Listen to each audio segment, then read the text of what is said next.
Bienvenidos a nuestro programa Historias de San Luis. El día de hoy nos acompaña el arquitecto Juan Carlos Machinena Morales, director del Centro INA San Luis Potosí. Y el motivo o la razón de este programa el día de hoy es platicar un poco sobre los 80 años del Instituto Nacional de Antropología e Historia en nuestro país. Arquitecto Machinena, muchas gracias por estar con nosotros. Le agradecemos mucho que nos acompañe en este programa. El INA se fundó en 1938, si mal no recuerdo, en el marco de una política cultural muy importante impulsada por el presidente Cárdenas, y junto con el INA podemos mencionar el establecimiento de otras instituciones como el Instituto Politécnico Nacional, el Fondo de Cultura Económica, el Colegio de México, sí, tan solo por hablar de esto. ¿Qué nos puede decir respecto a este importante aniversario, arquitecto? Sí, bueno, el Instituto Nacional de Antropología e Historia estamos conmemorando estos 80 años, una institución que a nivel mundial es reconocida. Damos ejemplo a muchos países que constantemente vienen a las diferentes áreas y coordinaciones del INA, a monumentos históricos, arqueología, antropología, vienen por datos, vienen por información. Hay algunas instituciones similares al INA que en base a nuestra institución en México se han formado y bueno, dicho sea de paso que también las escuelas que tiene el INA están formando generaciones de antropólogos, de restauradores, conservadores, arqueólogos, que también andan por el mundo. Hemos comentado, por ejemplo, en Egipto, que varios de los descubrimientos importantes en Egipto, hay arqueología mexicana ahí. Entonces, en el mundo y en el propio país, a nivel de una comunidad, de un municipio, hay presencia del INA.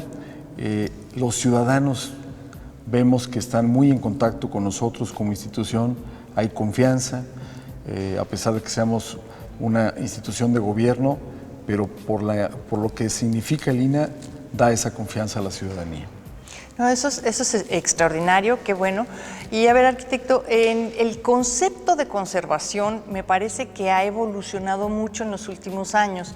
¿Nos podría usted explicar al público televisivo qué quiere decir este concepto de conservación? Sí, bueno, conservación y en un tono un poquito más bajo, preservación. En San Luis Potosí, hablando de nuestra tierra, hoy en día que tenemos una escuela dentro de la Facultad del Hábitat de la Universidad Autónoma de San Luis, bueno, ya es un tema que está creciendo. Hace algunos años solamente estaba nuestra compañera de trabajo y amiga restauradora Cecilia Carreras al mando de esta conservación en el sentido de bienes muebles, escultura, pintura, documentos, y hoy ya tenemos también algunas generaciones de egresados en San Luis Potosí, de varios estados que también vienen a estudiar a San Luis, con profesores que inclusive vienen de otros países también a sumarse a este esfuerzo. Entonces, en la parte de bienes muebles va muy bien, municipios están tomándolo en cuenta, las iglesias también, para efecto de que estos restauradores, conservadores vayan y vean sus bienes muebles. En cuanto a bienes inmuebles, ahí ya hay más historia, no solo en San Luis, sino a nivel nacional. Hay una coordinación nacional que protege, conserva este patrimonio de bienes inmuebles, que es un patrimonio que la ley nos marca del siglo XIX hacia atrás, el conservar, desde la parte arqueológica, en el sentido pirámides, en el sentido monumentalidad de las iglesias, ya la parte de la colonia prehispánica, en fin, todos los bienes inmuebles están protegidos. También quiero decir y aprovechar que están asegurados ambos, los inmuebles y los muebles, por el Instituto Nacional de Antropología e Historia. Hay un seguro institucional muy importante que hoy en día, con los sismos, los desafortunados sismos en varias entidades del país, se puso a prueba ese seguro y dio resultado. Fue insuficiente a pesar de cubrir mucho, porque el daño fue mayor, pero sí es bueno que lo sepamos como mexicanos, como potosinos, los que tienen inclusive en comodato diferentes instituciones como la iglesia, algunos templos, que se sepa que los bienes muebles, cuadros, esculturas, en fin, documentos y los inmuebles están asegurados. Muy bien. Oiga, arquitecto, esto me parece muy importante. Usted se refirió hace un momentito a la legislación. Sí. La legislación, ¿desde cuándo existe esta legislación que protege nuestro patrimonio? Bueno, el INAH nace en 1939, ¿sí? Ha ido evolucionando. La Ley de Protección del Patrimonio, en lo general, ha tenido un par de modificaciones, de adecuaciones. Siempre está en movimiento. Ahorita mismo ya hay algunos borradores de legislar por el cambio de siglo, que estamos en el siglo XXI, para ver si el INAH puede acceder al siglo XX, protegerlo, y que el XXI quede para el Instituto de Bellas Artes, Nacional de Bellas Artes. Entonces la legislación ha ido en esa evolución. Falta perfeccionar algunos asuntos que han ido dando en el país, algunos amparos, algunos juicios que hemos tenido como institución, y que, bueno, somos una institución viva. Eso es muy importante. Una institución humana y que va de la mano con la conservación. Siempre tratamos de ver que los inmuebles, por ejemplo, estén ocupados para que se conserven mejor, y eso nos lleva a que la ley también tiene que irse adecuando y modificando a lo que está sucediendo en nuestro país y en el mundo. Sin perder diversas cartas de conservación a nivel mundial, diversos cánones que quedan escritos a nivel universal y que también se tienen que respetar como país. Efectivamente, qué bien que lo menciona. Oiga, arquitecto, y ¿podría usted explicarle a nuestro público televisivo de qué se trata el patrimonio cultural inmaterial?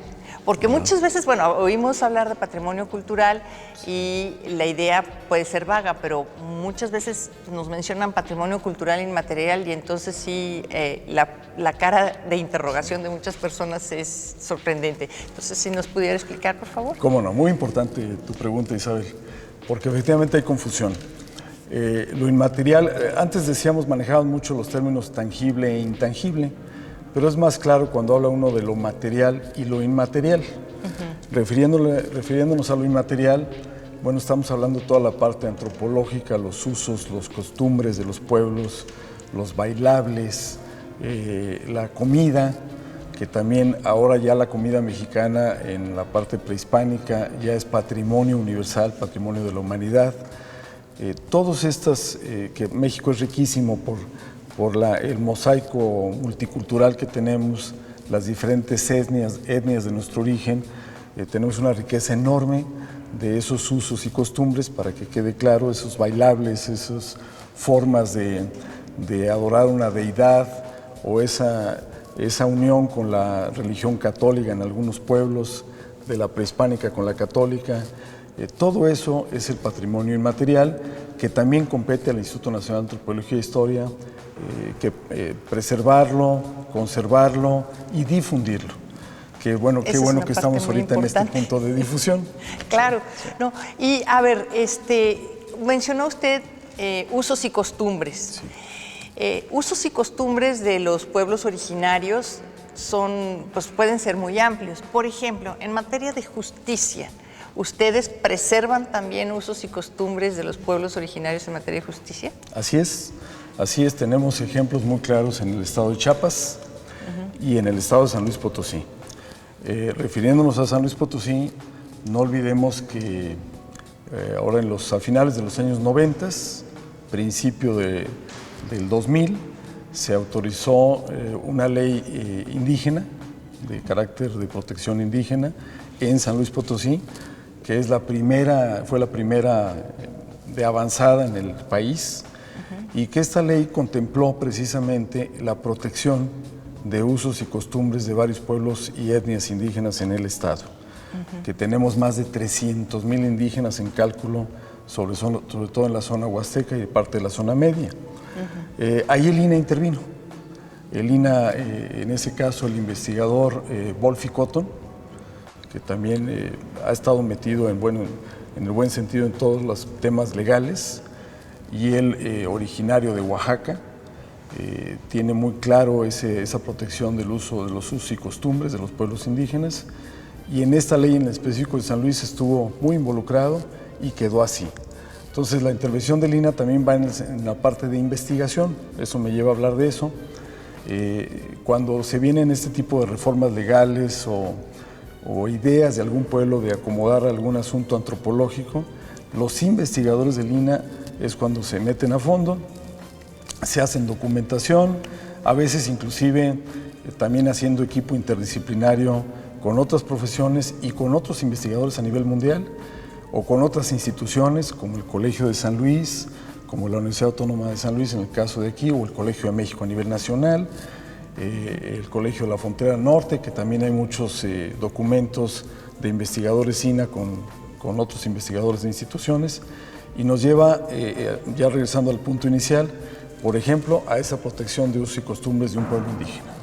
Muy bien. Oiga, arquitecto, yo sí quisiera preguntarle una cuestión que me preocupa y, bueno, resulta interesante. Con este derecho constitucional de la autoadscripción de las personas, sí, hay personas que no pertenecen a ningún grupo indígena y de repente deciden que se autoadscriben como de una etnia determinada. Eso, desde el punto de vista del Instituto Nacional de Antropología e Historia, ¿cómo se mira? ¿O cómo se trata o cómo se maneja? Sí, bueno, es un punto de la antropología. La antropología, y también para todas las personas que nos están escuchando, hay que especificarla, luego se confunde con arqueología, y la antropología nos lleva a este asunto, a que inclusive un caso individual, de lo que tú mencionas, de alguien que se puede decir, bueno, yo soy representante de una etnia o yo soy el único que queda de una etnia, bueno, es un caso a investigarse, a verificar datos, a verificar de dónde tiene ese sentir y en su momento avalarlo, apoyarlo y ver si tiene esa memoria histórica, pues llevarla a poner en algún libro para efecto de que todo México lo pueda leer en su momento.